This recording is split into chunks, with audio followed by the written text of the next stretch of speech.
Welcome to The Explainer. Today, we're jumping right into a Sky News Australia report that has it all: a downed pilot, a high stakes rescue deep inside Iran, and some, let's say, unconventional presidential rhetoric that followed.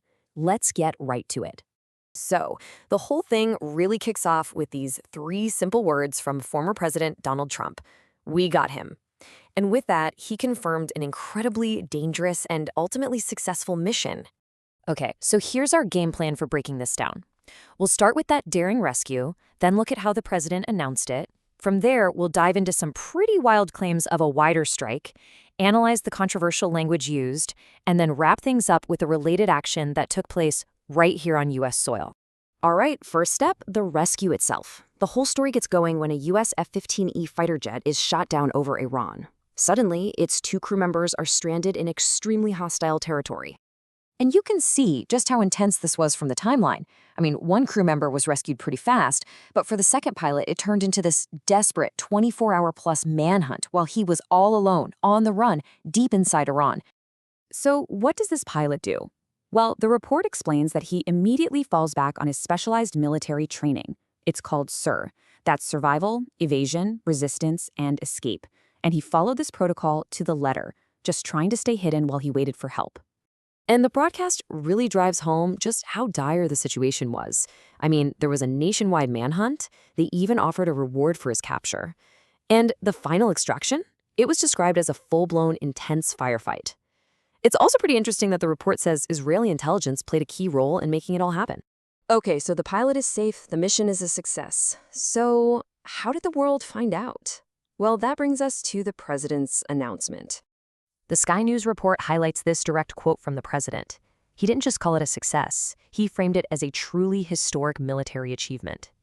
And the president's address, well, it was full of these dramatic details. We found out the pilot was a colonel, that he was literally being hunted down, and that a massive force, dozens of aircraft, was sent in to get him home. But here's where the story takes another turn. The rescue mission might not have been the only operation going on that day. The broadcast pivots to this other, really explosive claim, that there was a massive U.S. strike against Iran's top military leaders. Yeah, the report points to a claim that first popped up on a Telegram channel, saying that a totally separate strike took out more than 50 senior Iranian officials, who were all gathered in one location. And this is where it all gets kind of murky. You've got a social media post from the president saying that military leaders were terminated. But then, on the other hand, the report says that Israel, who was rumored to be a partner in this, officially denied having anything to do with it. So you have this chain of events, the rescue, the alleged strike, and all of that sets the stage for the next part of the report, this really fierce debate over the president's communication style. And this right here is the exact quote that, according to the source, just caused a huge controversy. It was part of a deadline he gave to Iran to reopen the super important Strait of Hormuz.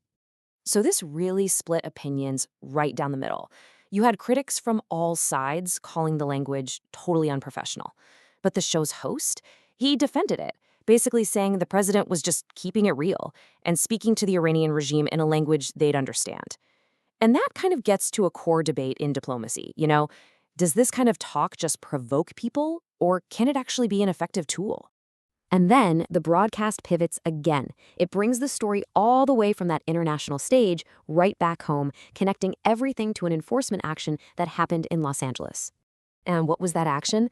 Well, the report reveals that the niece and grandniece of the late Iranian general Qasem Soleimani were arrested by ICE. And the accusation was that they were living here in the U.S. while actively promoting regime propaganda and even praising attacks on American forces. The Sky News host really honed in on this, pointing out the apparent hypocrisy of them calling America the Great Satan while enjoying what he described as a lavish life. And then the host framed these arrests as a clear example of strong leadership in action. So when you put it all together, the incredible rescue, the blunt rhetoric, the arrests on U.S. soil, it all kind of pushes us to ask this really fundamental question, right? When are these unconventional tactics a real sign of strength? And when do they just become a dangerous risk to stability?